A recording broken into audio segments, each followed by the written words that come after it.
Hospital overcrowding in recent years has made way for an increase in research aimed at speeding up patient diagnosis, leading to a wave of new devices aimed to quickly test patients for diseases.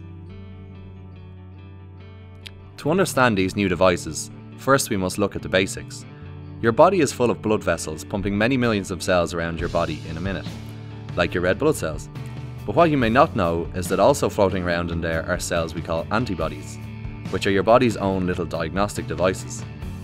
Much like a bounty hunter, these cells will comb through your body until they find what we call a disease marker, which are particles that enter your blood when a disease is present in your body. Now, recent technologies have actually taken these antibodies and used them on scanning devices to find these markers in the exact way that your own body would, allowing for doctors to definitively tell if a disease is present. But it's my job to ensure that these devices are able to be made in an efficient manner. Typically, I will take a cheap disposable plastic slide and chemically coat the surface. To do this, I use a technique called plasma deposition.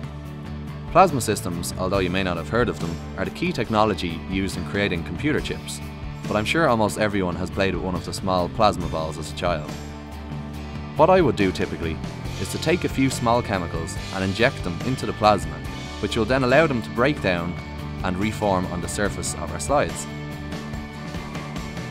With these chemical surfaces, we can now bind our antibodies to the plastic chips, and using this we can test for any disease or a range of diseases all under one platform.